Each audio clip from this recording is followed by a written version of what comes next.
Now, what's at stake here is the president's made it clear he wants to get rid of the Affordable Care Act. He's been running on that, he ran on that, and he's been governing on that. He's in the Supreme Court right now trying to get rid of the Affordable Care Act, which will strip 20 million people from having insurance, health insurance now, if it goes into court. And the justice, and I have nothing, I'm not opposed to the justice, she seems like a very fine person. But she's written before she went on the bench, which is her right, that she thinks that the Affordable Care Act is not constitutional. The other thing that's on the court, and if it's struck down, what happens? Women's rights are fundamentally changed. Once again, a woman could be pay more money because she has a pre-existing condition of pregnancy. They were able to charge a woman more for the same exact procedure a man gets. And that ended when we, in fact, passed the Affordable Care Act. And there's 100 million people who have pre-existing conditions, and they'll be taken away as well. Those pre-existing conditions, the insurance companies are going to love this. And so it's just not appropriate to do this before this election. If he wins the election and the Senate is Democrat or Republican, then he goes forward. If not, we should wait until February. All right. There aren't 100 million people with pre-existing conditions. As far as the say is concerned, the people already had their say. Okay, Justice Ginsburg said very powerfully, very strongly, at some point, 10 years ago or so, she said a president and the Senate is elected for a period of time, but a president's elected for 4 years. We're not elected for 3 years. I'm not elected for 3 years. So we have the Senate, we have a president. He's elected to the next during election. that period of time, we have an opening. I'm not elected for 3 years. I'm elected for 4 years. And the 100 million people, Joe, the 100 million people is totally wrong. I don't know where you got that number. The bigger problem that you have is that you're going to extinguish 180 million people with their private health care that they're very happy with. That's simply not true. Well, you're certainly going to socialist. You're going to socialist medicine. We're now into, gentlemen, we're now into open discussion. Open discussion. Open discussion. Yes, I agree. Go ahead, Vice President. Number one, he knows that what I proposed. What I proposed is that we expand Obamacare and we increase it. We do not wipe any. And one of the big debates we had with 23 of my colleagues trying to win the nomination that I won were saying that Biden wanted to allow people to have private insurance still. They can. They do. They will under my proposal. It's not what you've said, but and it's not what your party has said. That is simply your party a lie. doesn't say it. Your party wants to go socialist medicine. My party is and me. Socialist right healthcare. Now, I am and the they're going to dominate party. you, Joe. You know that. I am the Democratic Party right now. The platform of the Democratic Party is what I, in fact, approved of. What I approved of. Now, here's the deal. The deal is that it's going to wipe out pre-existing conditions. And by the way, the 200,000 people that have died on his watch, how many of those have survived? Well, there's 7 million people that contracted COVID.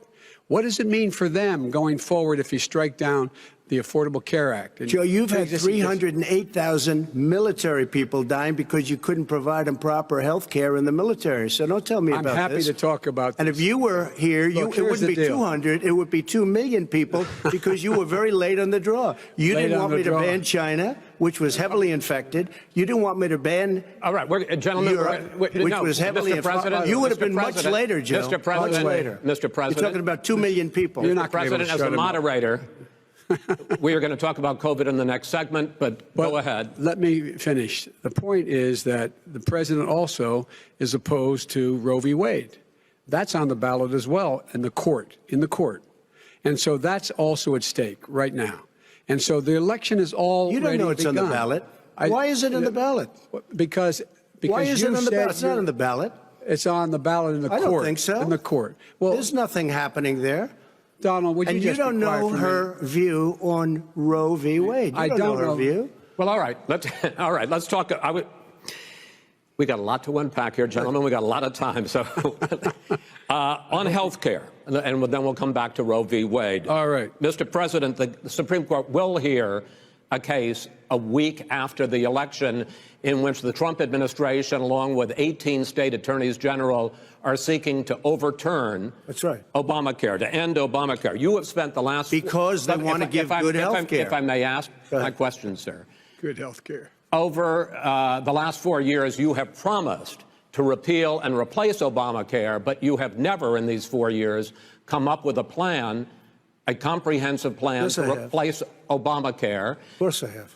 Well, I got rid of the individual mandate. I'm going to give you an opportunity. I got rid of the individual mandate, which was a big chunk of Obamacare. That is absolutely a big thing. That was the worst part of Obamacare. Sir, Chris, that was the worst part of Obama. Let me ask my question. Well, I'll ask Joe. The individual mandate was the most unpopular aspect of Obamacare. I got rid of it. I'd like and we will protect people with President, I'm the moderator of this conditions. debate, and I would like you to let me ask my question, and then you can answer your question. You, in the course of these 4 years, have never come up with a comprehensive plan to replace Obamacare, and just this last Thursday, you signed a largely symbolic executive order to protect people with pre-existing conditions 5 days before this debate. So my question, sir, is what is the Trump health care plan? Right. Well, first of all, I guess I'm debating you, not him, but that's okay. I'm not surprised. Let me just tell you something, that there's nothing symbolic. I'm cutting drug prices. I'm going with favored nations, which no president has the courage to do because you're going against Big Pharma. Drug prices will be coming down 80 or 90%. You could have done it during your 47-year period in government, but you didn't do it. Nobody's done it. So we're cutting health care. All of the things that we've done, insulin. I give you an example, insulin. It was destroying families, destroying people because I'm getting it for so cheap. It's like water, you want to know the truth. So cheap. Take a look at all of the drugs what we're doing, prescription drug prices. We're going to allow our governors now to go to other countries to buy drugs because they pay just a tiny fraction. As I say, this is open discussion. No, let me ask you about, this is big stuff. Sir, you'll be happy. I'm about to pick up on one of your points to ask the Vice President, which is he points out that you would like to add a public option to Obamacare, and the argument that he makes and other Republicans make is that that is going to end private insurance. It is and not. Well, if I can ask you the question, it will end. Not what your party says, by the way. It will end private insurance and create a government takeover of health care. It does not. It's only for those people who are so poor they qualify for Medicaid. They can get that free in most states, except governors who want to deny people who are poor Medicaid. Anyone who qualifies for Medicare Medicaid would automatically be enrolled in the public option.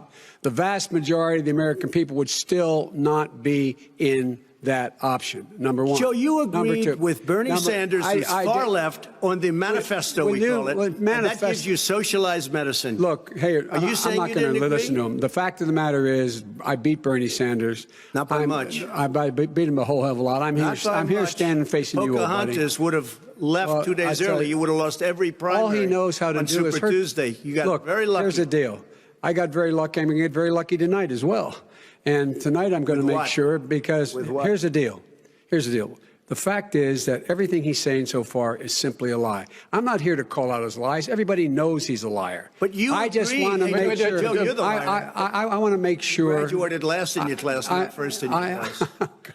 I want to make sure. Mr. President, can you let him finish, sir? No, he doesn't know how to do that. He has, You'd be surprised. You pick You'd be surprised. the wrong guy, the wrong night at the wrong time. Listen, you agreed with Bernie Sanders to the manifesto. The whole idea. Let him. There is no manifesto, number Please one. let him speak, Mr. Number President. two. You just lost the left. Number two. You just lost the left. You agreed with Bernie Sanders on a plan. Folks, absolutely agreed do you have any idea what this clown's doing? They call it Mr. You have any socialized medicine. Mr. President. I'll tell you what. He is not for any help for people needing health care because he, in fact, already has cost 10 million people their health care that they had from their employers because of his recession. Number one. Number two, there are 20 million people getting health care through Obamacare now that he wants to take it away.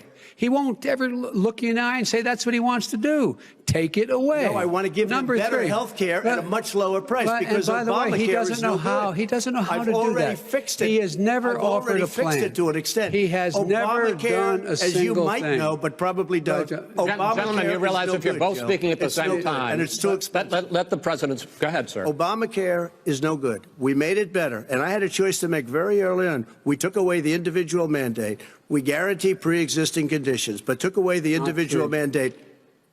Listen, this is the way it is. And that destroyed, that they shouldn't even call it Obamacare. Then I had a choice to make. Do I let my people run it really well or badly? Yeah. If I run it badly, they'll probably blame him, but they'll blame me. But more importantly, I want to help people, okay? I said, you got to run it so well. That's what and I just had a meeting with them. They said, the problem is no matter how well you run Obamacare, it's a disaster. It's too expensive. Okay. Premiums are too high, and it doesn't work. So we do want to get rid of it. Chris, we want to get rid of it. I understand it, sir, but I have to give you roughly equal time. Good. Please let the vice president talk. Good. He has no plan for health care. Of course we do. He sends out wishful thinking. He has executive orders that have no power. He hasn't lowered drug costs for anybody. He's been promising a health care plan since he got elected. He has none, like almost everything else he talks about. He does not have a plan. He doesn't have a plan. And the fact is, this man doesn't know what he's talking about.